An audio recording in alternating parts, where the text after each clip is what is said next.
Hello, everyone. Again, my name is Rico Carter. I am the AMSA's Community and Public Health Chair. I'm super excited to have you all here for National Primary Care Week. We have a really great session tonight, and we have Margarita George is going to be our guest speaker. I'm super excited. She's going to be talking about the Inflation Reduction Act and its impact on lowering prescription drug prices. A little bit about Margarita. Margarita George is the Executive Director of Healthcare for America Now and the Lowering Prescription Drug Prices campaign. She was a co-founder of the campaign in 2008 and chief architect of the 47-state field program that helped with the Affordable Care Act. Margarita brings nearly 3 decades of experience in healthcare advocacy from national and state work. And Margarita currently lives in Washington, D.C.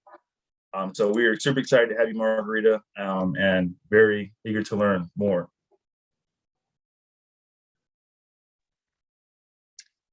Great. Should I go ahead and get started, Rico? Absolutely. Cool. All right. Well, thanks everybody for joining tonight. I'm going to do a short slideshow, a little crash course, if you will, on the Inflation Reduction Act. And I will give you some background as I go through the slides on sort of the context and how we got here and the implications of the Inflation Reduction Act for the work that you all are going to be doing.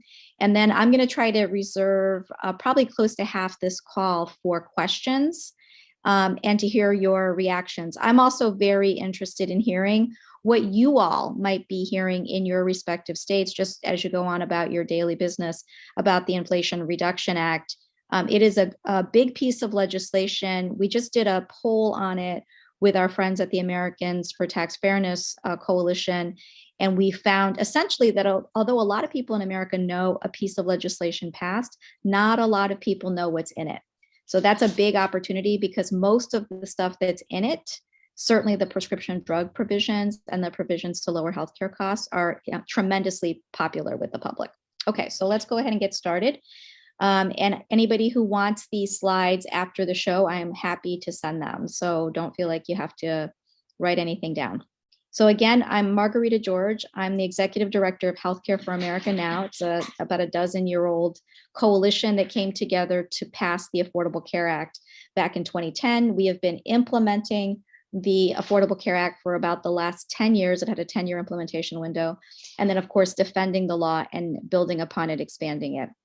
And a few years ago, we helped found a campaign called Lower Drug Prices Now, which was specifically to pass drug reforms in the 117th Congress, which we are still in, and we're getting ready to wrap up at the end of this year. And it was through Lower Drug Prices Now and many of our colleagues in allied organizations that we were able to get prescription drug reform in this year's reconciliation bill called the Inflation Reduction Act.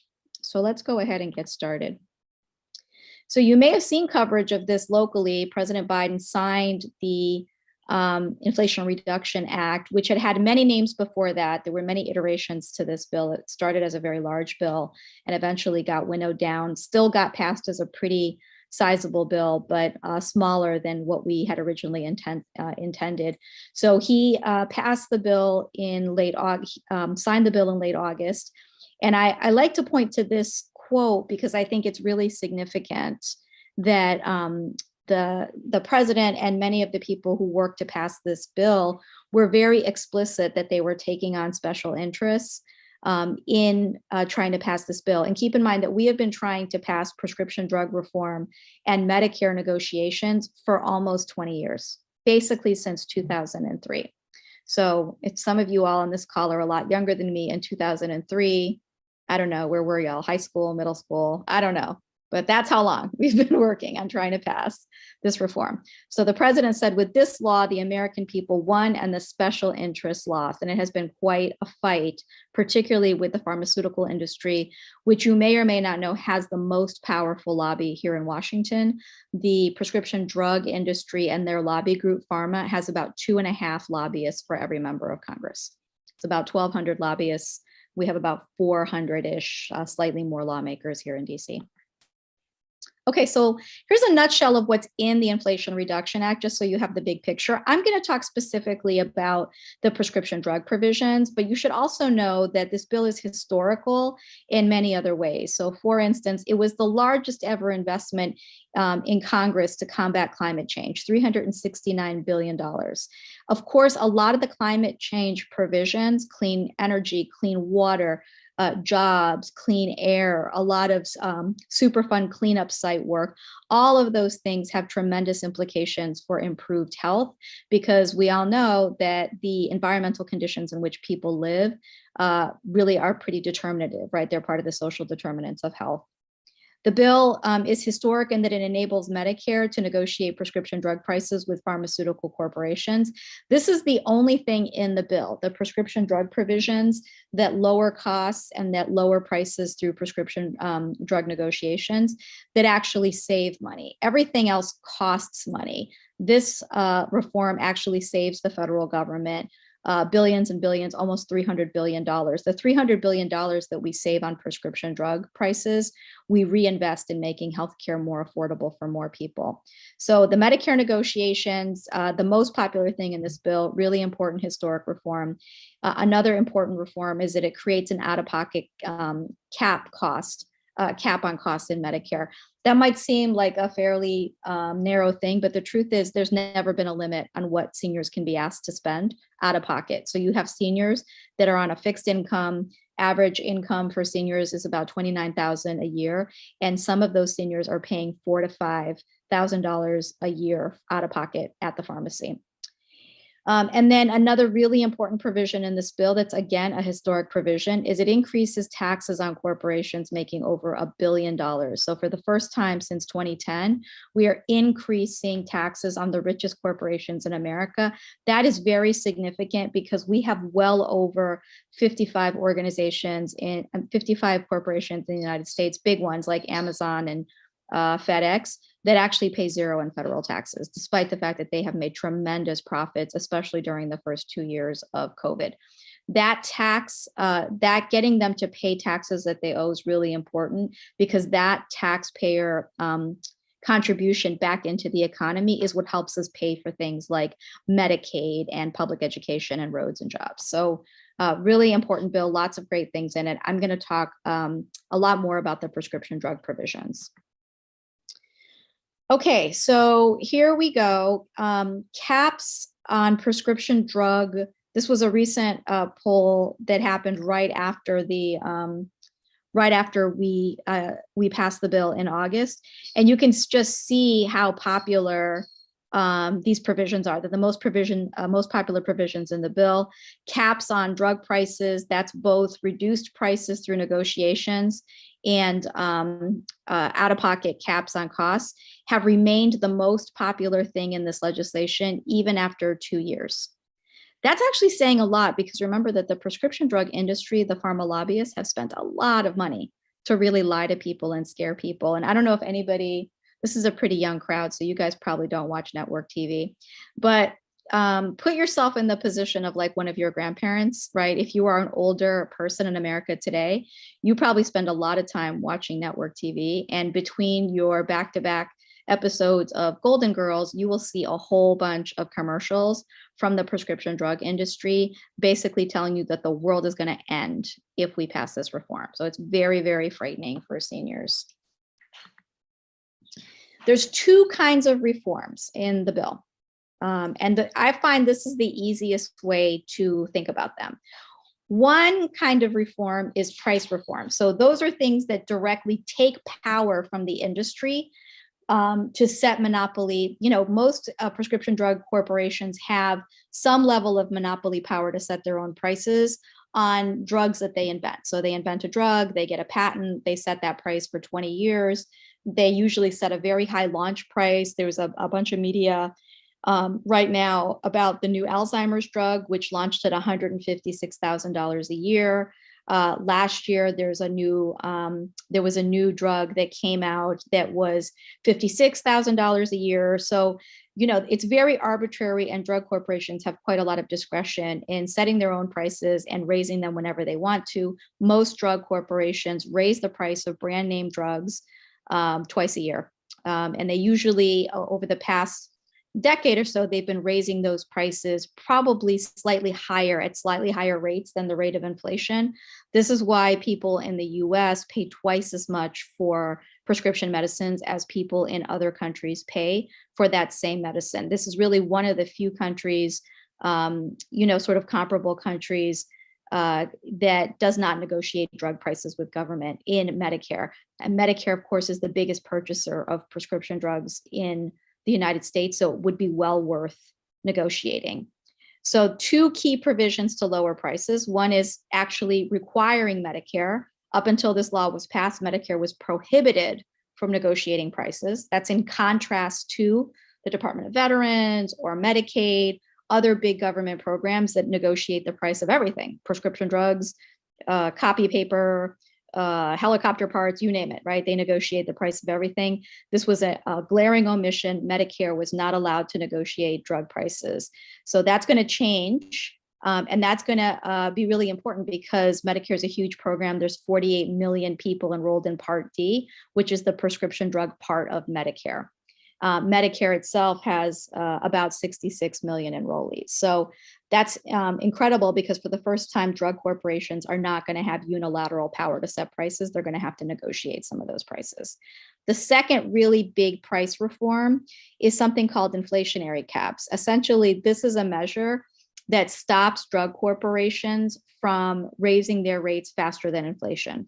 If drug companies raise their rates faster than inflation under this new law, they're going to have to pay a rebate back to Medicare for the difference. Big deal. It's one reason why this legislation raises so much money. So price is really important because we have to tackle the pace of price increases. Otherwise, we'll never be able to really sort of rein in prices. But there's a second set of reforms in this legislation that are also really important, and that's costs, right? So price is what the corporations set. Cost is what consumers pay. So we have to do both, but if we just did cost without doing price, what we would find is pretty soon we would, whatever we did to try to contain costs would become less and less adequate as prescription drug corporations continue to raise price. So we have two things in here to tackle price, and then a few things in here that deal with cost. And a lot of these things pretty historic. So one, first ever cost cap on what seniors pay out of pocket. It's now going to be set at $2,000 annually. So I'll just mention Florida because I know Rico's from Florida. In Florida, there's about 111,000 people that in Medicare who pay more than $2,000 right now annually. In fact, I just met a lady, 75-year-old retired teacher. She pays $4,000 a year annually out of pocket. So for somebody like her, this cuts her out-of-pocket costs in half. Really important. Nationally, about 1.4 million seniors paid more than $2,000 annually last year. So this is going to save people some money, and it's going to prevent more people in the future from sort of falling into this hole where they're trapped paying way more than $2,000 out of pocket. It creates the first ever insulin cap in Medicare. Now, originally, we really wanted this insulin cap to be a national insulin cap, and we wanted it to apply to people with private insurance, people with no insurance, and people in Medicare. And because of the process, and it's complicated, so I'm not going to go into it, but the process that we used to pass this bill was not regular order. So it was not the regular process that we used to pass bills in Congress. It was through a process called reconciliation. And trying to regulate private insurance through reconciliation is a violation of a law called the Byrd rule. And so we weren't able to do that, but having a first ever cost cap on insulin in Medicare, pretty big deal. And it opens the way, helps us make a case that everybody should have it. The price of insulin is a growing problem for people across the country, and it's a huge, huge problem in Medicare. So just in a few years, the amount of money that Part D enrollees were spending on insulin out of pocket quadrupled just between 2007 and 2020. So more and more people are needing insulin to manage their diabetes, and the corporations have just been making a tremendous amount of money raising those prices, and this cap is really going to help people.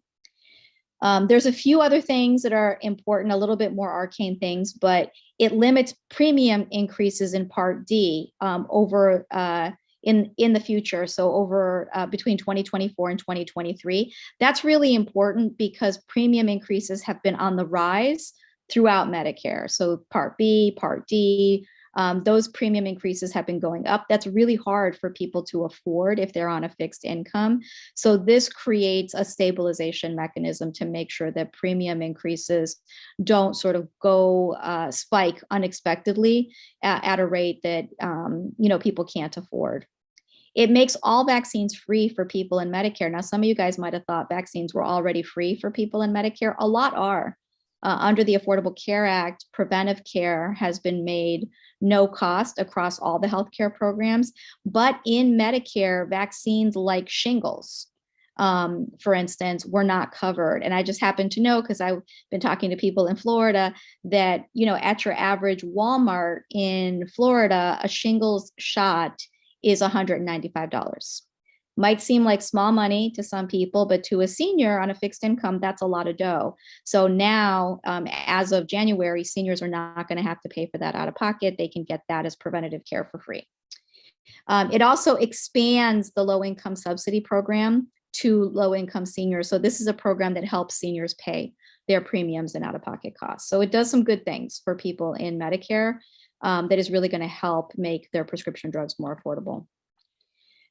The timeline for this prescription drug implementation is a pretty long timeline. I feel silly saying that. I worked on the Affordable Care Act, which had a much longer timeline than this.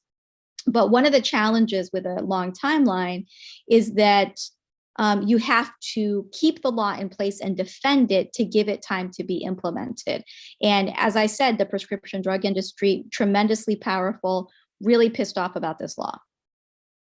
They're not going to stop fighting it. In fact, they are very public in making clear that they are going to challenge pieces of the law in court and do everything that they can to try to limit implementation. And Senator Lee from Utah, Republican from Utah, already has a piece of legislation challenging various provisions of the law. So our number one thing is going to be to make sure that we can keep the law in place and prevent it from being rolled back so that we can meet each of these benchmarks, each milestone on the implementation calendar. And you can see some things happen right away. Some things happen January of 2023, right? The rebates, insulin co-cap, reducing coverage costs for in coverage for vaccines, all happens next year. Then the following year, there's a few more things, and the following year, a few more things. And so you can see how it gets phased in over time.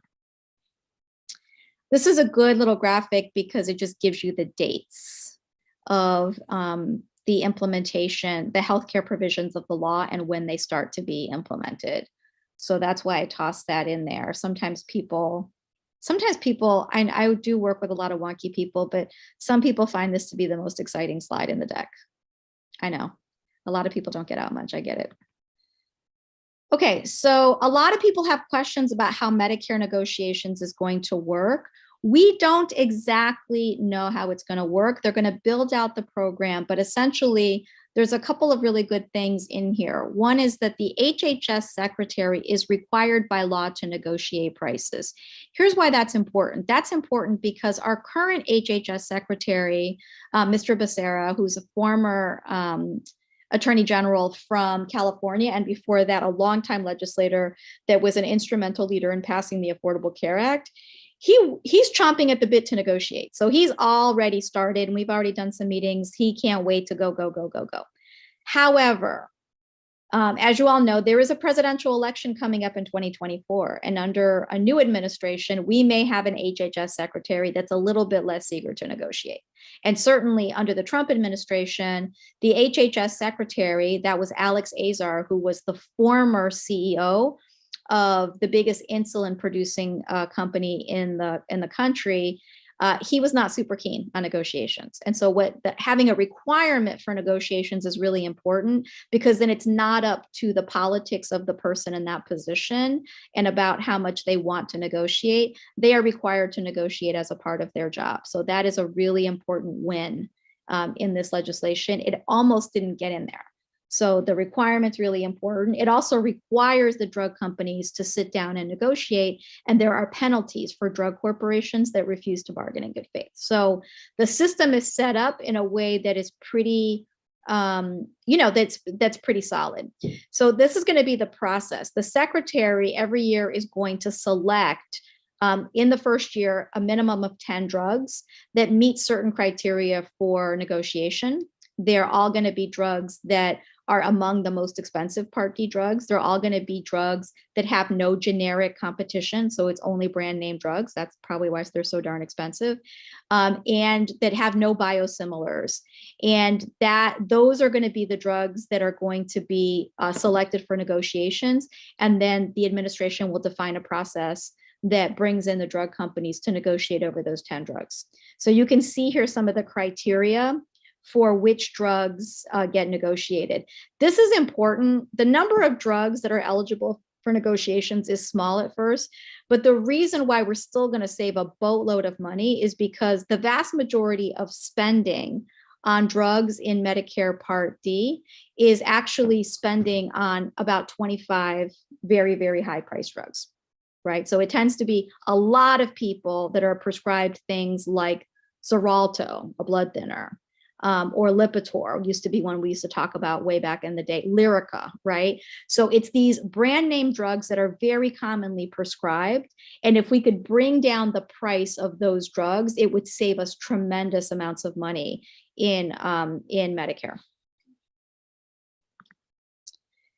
And you can see this is just an example here, right? A relatively small number of prescription drugs accounts for a large share of Medicare Part D and Part B drug spending. So this is, again, because we have these super expensive brand names and there's no regulation. The corporations essentially have unilateral power to set their prices.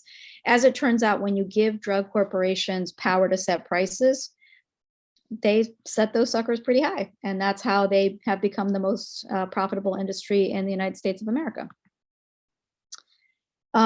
Here's a little bit about capping the out-of-pocket spending and some of the other Part D benefit changes. So you can see some of the stuff I've mentioned already. This is all capping out-of-pocket costs, spreading out the out-of-pocket costs, limiting premium growth.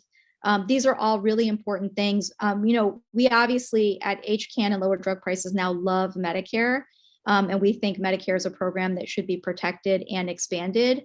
But it is also true that Medicare is a very expensive program, right? And so seniors really struggle. A lot of people have no idea how expensive Medicare is until they actually enroll for it. And we have even members of Hill staff, longtime Hill staff that retired from the Hill who volunteer with us on the campaign, who have really been surprised at how expensive Medicare is. And there's all kinds of programs to help people pay for their Medicare premiums and out-of-pocket costs. So anything we can do to reduce those costs really helps a lot more people get access.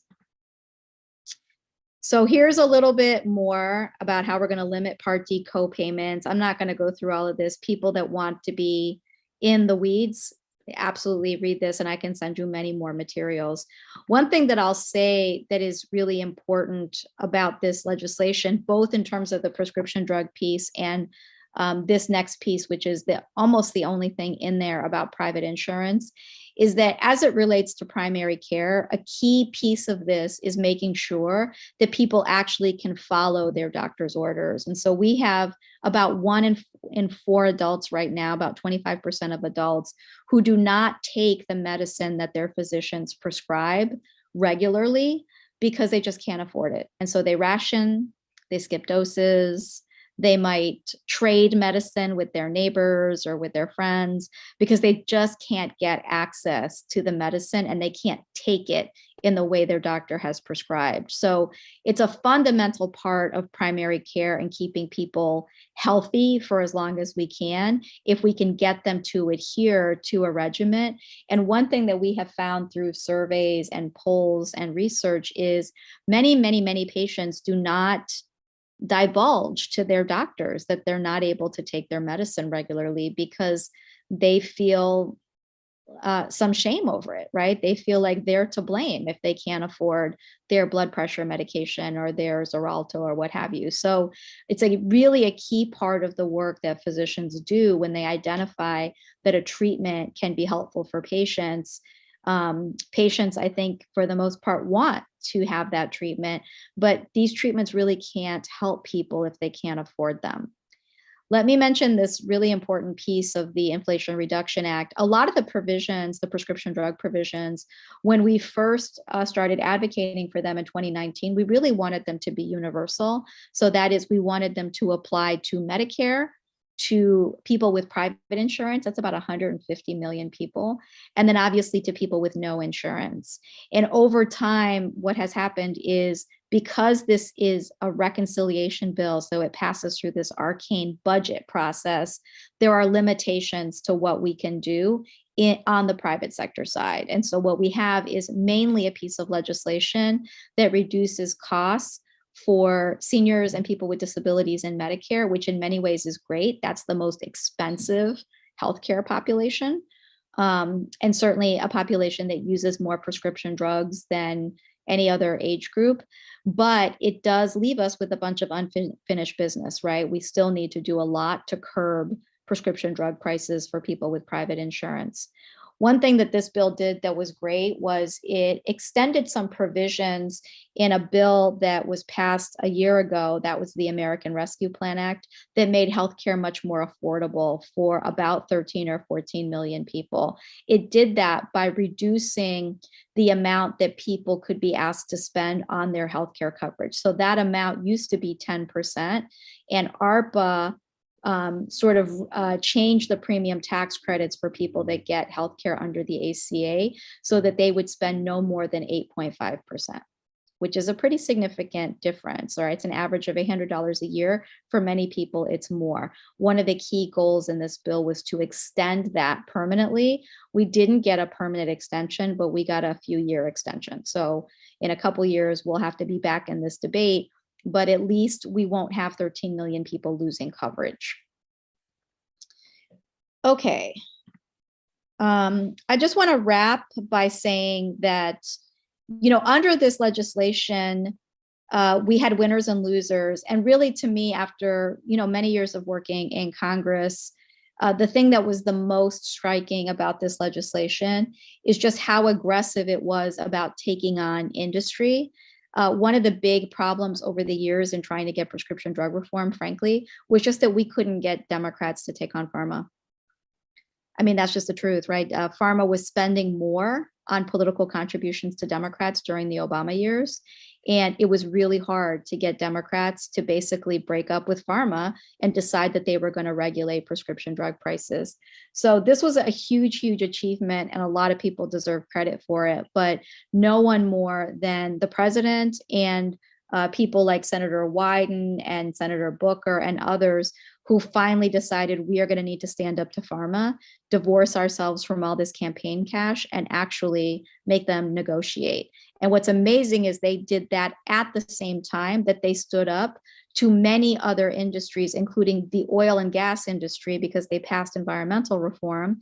And of course, lots of commercial industries and multinationals who have for years avoided tax increase. So even the idea that we would increase taxes on corporations making over $1 billion, the onslaught of corporate money to try to stop this bill was just really incredible. It was more than I have ever seen. It's not over yet. So you can see how much pharma, this is just one lobby, the pharma lobby spent $57 million just in the first 8 months of August, of 2022.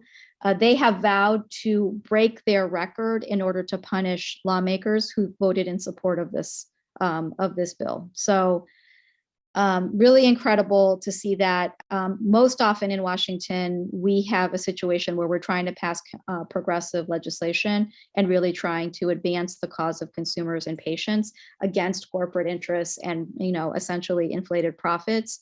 And we're very rarely successful in doing it. The last time that we raised taxes on corporations was when we passed the Affordable Care Act, and we raised taxes on drug companies, insurance companies, and drug and medical device manufacturers in order to pay for expansion of healthcare to 44 million people. So, it's taken more than a decade to get back to the point where we are actually making the most profitable corporations in the United States pay closer to what they owe. And even it's not even really what they owe, but closer to what they owe. And that investment has helped us to pay for healthcare for a lot more people and lower the price of prescriptions. Just one final word, because I know people are going to want to know, what can we do? It's really important to remember that this bill has been signed, but it's not sealed and delivered yet, right? It doesn't get sealed until we implement it, and that's going to take us a number of years. And it's not delivered until people actually feel the impact. So we still have 5 or 6 years to make sure that people feel the impact of the law. And that means we have to keep plugging away on it here in DC. We are working with many allies, meeting with the administration to talk through the milestones, and then also countering some of the misinformation that we see from pharma, which is still sort of battering a lot of senior audiences, trying to scare people in advance of the election. And telling people that because of this prescription drug reform, we will never invent a new drug in America, which of course is insane. So I'll pause there and see if people have questions or reactions or want to discuss. Happy to do that. I will unshare, I guess, stop share. Stop. Every time I do it, it's like a little miracle. Okay, there we go. Stop share. And turn it back over to Rico if you want to facilitate the question answer. Yeah, thank you for that, Margarita. Really great presentation and breakdown of that and how it relates to prescription drug prices. So everyone, please, feel free to unmute yourself to ask questions or drop them in the chat. I really encourage you. This is a great time to really ask questions. And I can start off with it. I just was curious too. I see that all the money that they're going to be saving with this Inflation Reduction Act, are we able to, is there like a way we can, is there a provision that takes that money that they save, the government saves, and puts it back into healthcare and like other avenues, or is that discussed in any way? Yeah, the money that is saved, like that 288 billion that is generated from the money we save on prescription drugs, is actually the money that goes to pay for the free preventive care. It goes right back into Medicare and the ACA. So it cycles back in so that we can give free vaccines. Now every vaccine is free, right? So we say it's free, but the government has to pay. It helps, more people enter the lower income subsidy program to help people afford premiums. It helps people with ACA premiums. So, I always just think when we first worked on this legislation on the House side, when it was HR 3, it was a much bigger piece of legislation. The negotiations piece was much more robust. And what we were proposing was that we would save $400 billion, and that additional money would go to expand coverage in Medicare for dental, vision, and hearing, for which there's no coverage in Medicare right now. Right. So that's just an example. If we were to build on this reform and lower prices further, make the negotiations more robust, lower prices for people in private insurance, there would be a lot of savings that you could then reinvest in all kinds of things, that would help people that just currently people don't have access to. Understood. Thank you. So we have a question from Sandy. So besides insulin, what other example of drugs would be a priority? There are a whole bunch of drugs. And I'll put here in the chat if people want to learn about this. There's a Bloomberg piece. Hold on, let me just quickly find it in my email. There's a Bloomberg so I will say there's probably 25, 30 drugs that are good examples of ones that we think will be eligible for negotiations. Ultimately, that'll be up to HHS to decide. But that slide that showed the criteria gives you a sense of what some of these are. Hold on one sec. Let me just find it. I looked at this chart earlier today, and I thought it was really useful.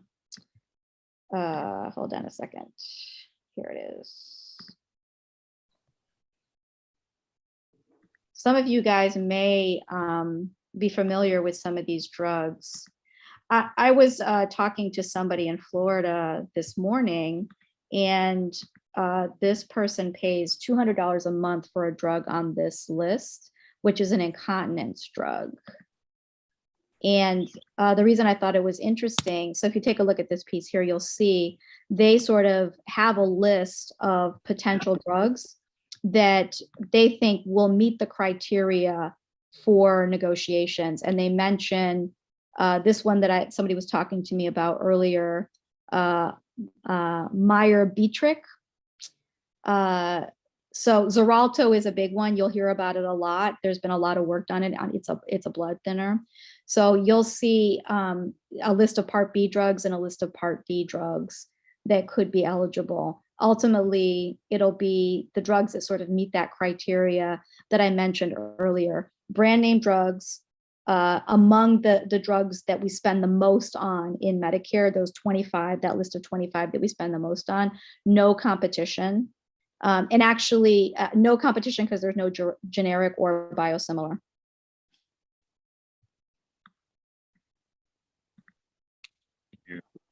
Looks like we have Samantha has two questions. The first one is, how do we combat the idea that this change in law would be detrimental in some way? And also, how do we show people that this is beneficial for so many patients?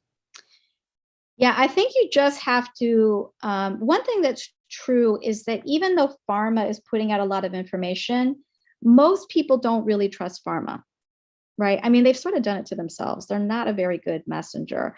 I think there's a couple of things that are important to say to people. One is, we already know that Medicare negotiations works. It's not a new idea. And in fact, we know that it works because the Veterans Administration has Medicare negotiations and Medicaid has negotiations. In veterans, both veterans and Medicaid spend about half of what Medicare spends on prescription drugs.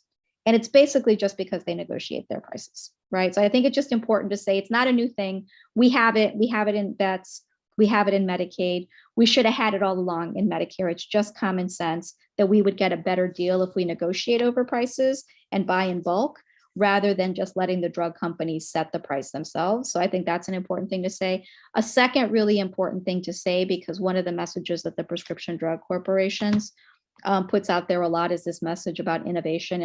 We're not going to invent any new drugs. Here's the bottom line. I mean, the reality is new drugs are great. Everybody wants new drugs, but new drugs cannot help people if they can't afford them, right? So if you launch an Alzheimer's drug at $150,000 a year, it's great that there's a new Alzheimer's drug. The problem is, like, almost nobody can get access to that drug. So, and that actually, that just saying that very simple thing, people absolutely agree, right? It's great. Like, we have all this stuff, except like 5 people in America can afford it. So the goal is really to get people access to affordable medicine, which should be entirely possible in this country because we have lots of innovative drugs. Taxpayers pay for most innovation, right? These drug corporations are acting like they're putting out a huge amount of money. The new drug that just launched, the new Alzheimer's drug that just launched, it's actually a combination of 2 existing drugs, right? So they didn't even invent a new compound. They're using existing molecules and just taking existing medicine and creating a compound. Good for them for discovering that, but you know, charging people $150,000 for a year to get the treatment, that's a lot. Thank you. Did anyone else have any other questions? Maybe they want to mute themselves or put in the chat. All right, well, y'all think about it. I got one more question, Marguerite, and then I'll be quiet after this. But so with the insulin cap, when it comes to universal insulin cap, do you think is it good for us to focus on? I mean, I know it's supposed to be implemented in 2023, but as far as trying to expand it to everyone, is that something that we can work on while this is being implemented, or do you think it'd be better for us to all focus on getting this implemented first and then going back for the universal side of things? No, I think we should do both at once. But, you know, I'll tell you something that I think has more, I think the insulin cap is really popular because people can wrap their mind around it. But something that would have more impact is getting universal inflationary caps. So the provision in Medicare that basically says to drug corporations, if you raise your rates higher, faster than inflation, you have to pay a rebate back.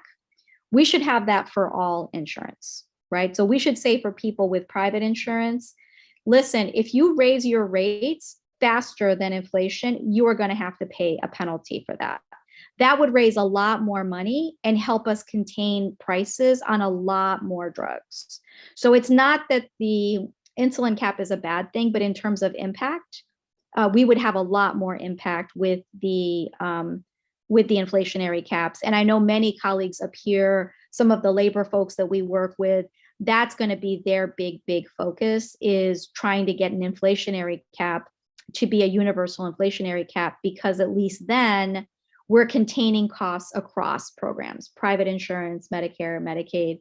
So that one, and then I'm sure there's going to be tons of people working on the insulin cap as well.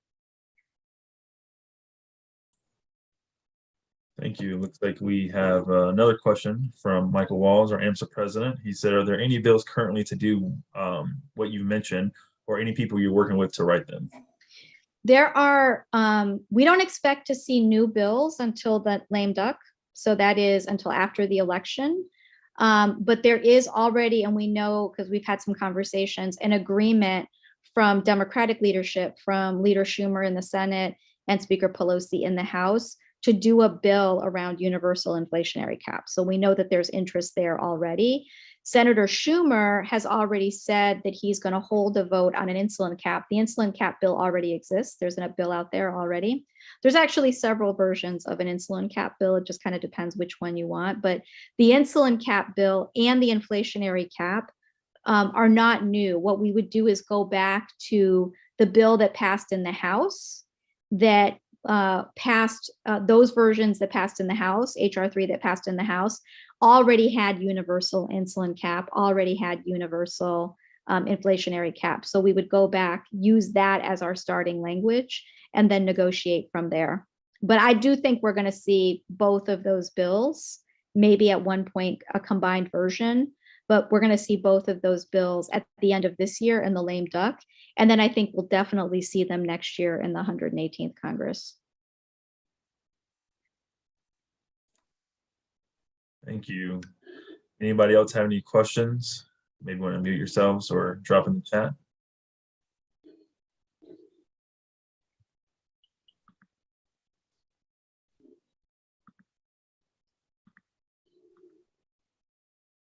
All right. Any more, before we let Margarita go, is there any more questions or any comments or any thoughts on what has been presented tonight and maybe how it impacts primary care? I mean, I think it's a huge win for, you know, the specialty of primary care, you know, where, you know, Margarita was pointing out, you know, just patients not being able to be, you know, being able to follow through with their plans and, you know, drug plans that the physicians are prescribing. So I think this is a huge win for primary care. But yeah, any more questions or thoughts? I mean, please feel free to mute yourself. It's a one other thing that I would flag that's going to be I think it's going to be a really hot issue next year is the issue of medical debt. So people who have private insurance, who despite the fact that they have private insurance, have racked up tons of medical debt because of things that their insurance doesn't pay for. And I will say that of the sources of medical debt, number 4 on the list is prescription drugs, and it's been rising, right? And that is because, as you guys know, we have a growing mental health crisis. We have growing chronic disease. And so we're just seeing many more people who need regular treatment with preventative medication or regular treatment for mental health disease. And so more and more people are trying to get that treatment and get the medicine, and they're falling into debt because their insurance is inadequate. So you're gonna see prescription drugs come up in that realm also as that debate. And we have not had a debate on medical debt in this country for a long time. The last really sort of national debate that we've had on medical debt was in the years leading up to the Affordable Care Act, where before the Affordable Care Act, you would have a lot of insurance companies that people would like pay their premiums faithfully for a decade, and then their kids get cancer. And the insurance company's like, nope, sorry, not paying for that. We're going to refuse coverage for this. We're going to cap out your, we're going to create an annual limit, $1 million. So a lot of those things are now illegal because of the Affordable Care Act, but insurance companies have figured out other ways to game the system. And the prescription drug corporations, I think, also have figured out that, they can, growing demand for their products is inflating their profits, but insurance companies are not keeping up with the coverage. So I think this issue, we've had a great victory on this issue, but I don't think the issue is going away. I think you're just going to see more heat around the issue as many, many, many more people start to raise this issue of medical debt. And don't forget, in states, we've had the largest expansion of Medicaid, the program for low-income people, that we've seen really in our lifetime. Over 80 million people now insured by Medicaid. But at the end of this year, the maintenance of effort provision that enabled that expansion, that continuity of care, is going to expire, because that was something that passed during COVID. When that provision expires next year, we're going to see states dumping millions of people off of Medicaid. So now you have another group of people that needs care and needs access to prescriptions and healthcare that will not have it. So again, we're going to see this confluence, like a perfect storm of conditions, between the implementation of the existing statute, a lot of constituents and consumers and lawmakers going back for the unfinished business, right? It's time to lower prices in private insurance. Millions of people losing Medicaid all at the same time. And it's going to really create a maelstrom. It's going to really create a lot more energy around this issue. So, just lest anybody think that we did a thing and now we don't have to worry about that thing. It's never like that. There's never a thing that we do and then we don't have to worry about the thing. We always have to worry about the thing. Understood. And so it looks like we have a question from Sophia. She said, just for clarification, this act is to implement reducing out-of-pocket costs and lowering drug prices for people with Medicare. That's right. Yep. It applies only to people in Medicare. So that's seniors and people with disabilities, for people in Medicare Part B and Medicare Part D.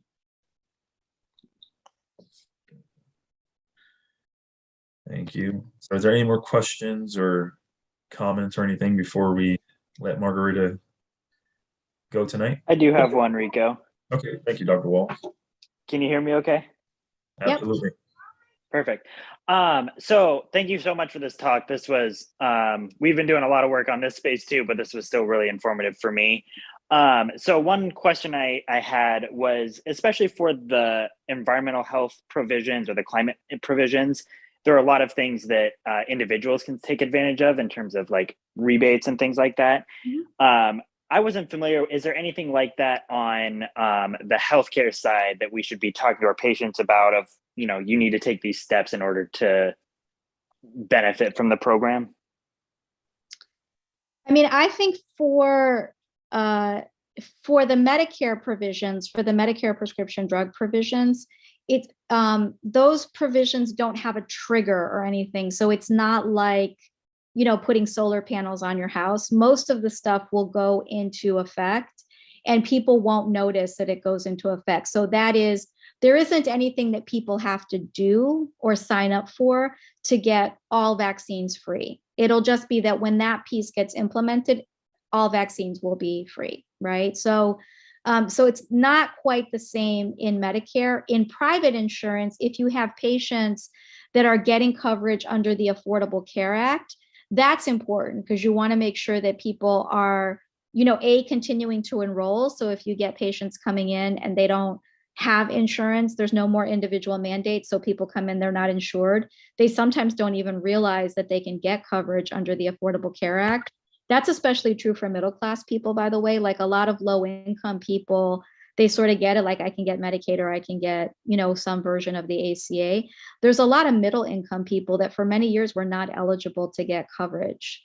And under this law, they are going to be eligible to get coverage up to 400% of poverty. So I think it's just important to flag for people. They should get on healthcare.gov and make sure that they're enrolling, check if they're eligible for the premium subsidy assistance, because that's millions and millions and millions of people that before didn't have coverage, weren't eligible to get any help And now they are. So on that people do have to do take some initiative on it. On the prescription drug piece, not as much. Most of those things will go into effect sort of just when the timetable hits, and like, I recommend people taking a look at that slide, just so you sort of know like the range of when stuff is going to start.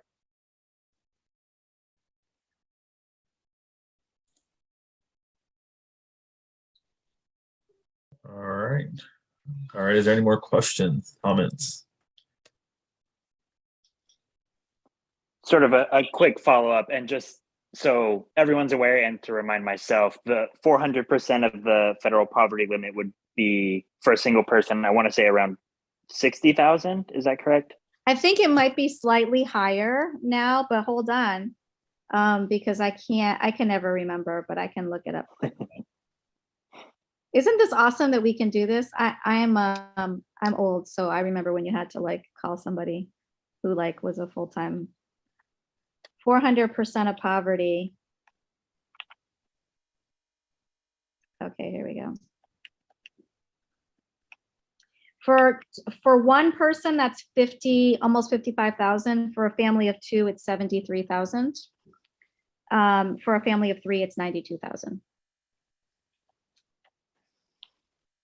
Thank you. That's helpful. And I think just for our medical student audience in particular, that's something to keep in mind as you're seeing patients, since we have a lot more time than most of our attendings and residents, is just let them know that, that's not a very nonpartisan thing of you can save money if you fall within this income limit. Yeah. A lot of times we have a lot of partners that do ACA enrollment, and what we found through the navigator programs and stuff is that a lot of times college educated people, like college educated professionals, don't understand that they're eligible because they think ACA is just for low income people. And of course, tons of low income people do get coverage under ACA. A lot of them get it under Medicaid. Some now get it under private insurance. But for a lot of people, we get that all the time in clinics when people come in and we're helping people to sign up. They're like, oh, but I'm an accountant, so I probably don't qualify. But if you're an accountant and you're making, and there's two of you in your household and you're making right around 400% of poverty, you probably do qualify now.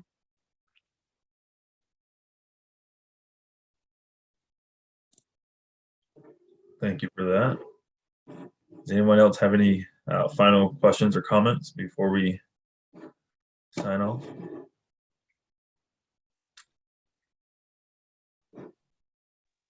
Go vote. Go vote. Don't forget to go vote. It's going to be a crazy election. I don't know if people follow politics in this way, but depending on what happens, this is a midterm election. So in a lot of midterm elections, the usual pattern is that there's a flip in control of Congress. So what's going to happen, we expect, is that the Democrats, which now control all three, all sort of three parts, right? They control the presidency, they control the House and the Senate. At least one of the chambers will flip. A lot of people think it's going to be the House. So that means we're going to be in a divided Congress, which means everything gets harder in a divided Congress, right?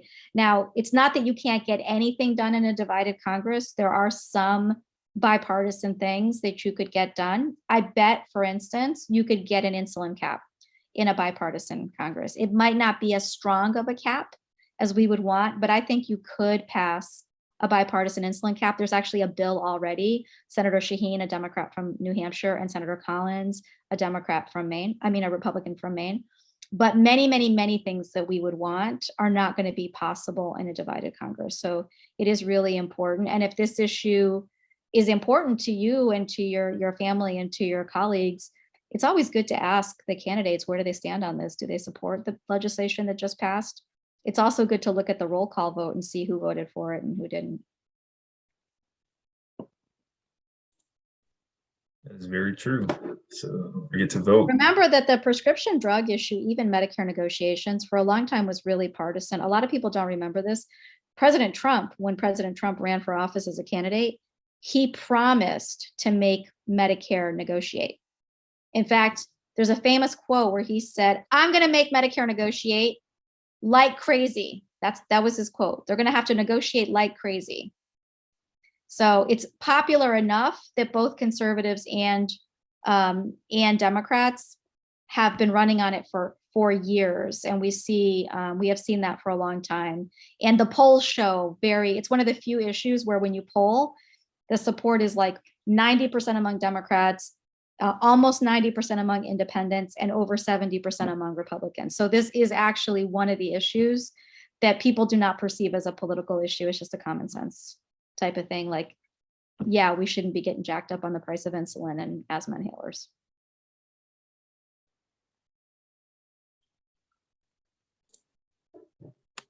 All righty. Well, thank you again so much, Margarita, and thank you for everyone who attended. And we are very excited for National Primary Care Week, and thanks for kicking us off again, Margarita. This is really important and informative for med students, pre-med students, physicians as well. So really can't thank you enough for that. And just really a quick plug for everyone that's attending. We do have more events this week coming up. Tomorrow we have our opioid training and certification. So if you guys attend tomorrow, we have a really cool session with that, with a couple physicians speaking and doing a training. And then also on Wednesday, we have our repro team doing a lot of great work around how abortion restrictions are impacting primary care. And then Thursday, we're going to have a session on tackling the health disparities in medicine and what can you do about it as med students and pre-medical students and physicians as well. And then on Friday, we are doing a op-ed training for osteopathic awareness as well. So, pretty excited. And, if you guys have any questions, please feel free to reach out to me. And then also, it looks like Marguerite, we have someone saying, where can we access the slides? But yeah, thank you all. I'm going to send them to you right now, Rico, so you can then distribute them. Awesome. Thank you. Yeah, again, Margarita, thanks so much. And everyone, I hope you have a good night and hope to see you this week.